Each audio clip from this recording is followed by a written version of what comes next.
రాజధాని విషయంలో జరుగుతున్న ప్రచారంపై మంత్రి నారాయణ క్లారిటీ ఇచ్చారు. అమరావతిపై అపోహలు సృష్టిస్తున్నారు. భూములు ఇచ్చిన రైతులు ఆందోళన చెందాల్సిన అవసరం లేదు అని చెప్పారు. భూముల ధరలు పెరగాలంటే స్మార్ట్ ఇండస్ట్రీస్ రావాలి, విదేశీ పెట్టుబడులు రావాలి అంటే విమాన సర్వీసులు కావాలి. అందుకే అంతర్జాతీయ విమానాశ్రయం కట్టాలని చూస్తున్నామని చెప్పారు. ఎయిర్పోర్ట్ భూ సమీకరణపై ఇంకా నిర్ణయం తీసుకోలేదని చెప్పారు నారాయణ. ఇక్కడ ఒక సంవత్సరం లోపల అధికారులకు ఏదైతే బిల్డింగ్ రేట్ ఇన్కంప్లీట్గా ఉన్నాయో 4,000 మంది ఎంప్లాయీస్కి ఇచ్చేస్తున్నాం. 1 year, ఓన్లీ 1 year. 1.5 yearలో ట్రంక్ రోడ్స్ ఏదైతే 360 కిలోమీటర్లు ఉన్నాయో అవి కంప్లీట్ చేస్తున్నాం 1.5 year. లేఅవుట్ రోడ్స్ ఉన్నాయో అవి 2.5 yearsలో కంప్లీట్ చేస్తాం. ఐకానిక్ టవర్స్ ఏదైతే 5 అసెంబ్లీ హైకోర్టు ఉన్నాయో 3 సంవత్సరాల్లో.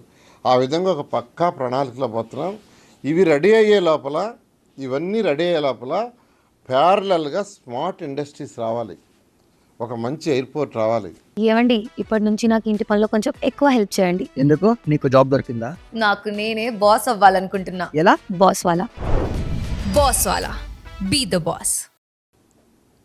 నీకు ఇండస్ట్రీస్ రావాలంటే ఖచ్చితంగా ఎయిర్పోర్ట్ ఉండాలి, ఇంటర్నేషనల్ ఎయిర్పోర్ట్ లేకుంటే పెట్టుబడి పెట్టేవాళ్ళు ఎవరు రారు. పెట్టుబడి పెట్టేవాళ్ళు ఎవరు రాకుంటే మళ్ళీ ఈ భూముల విలువ తగ్గిపోతుంది.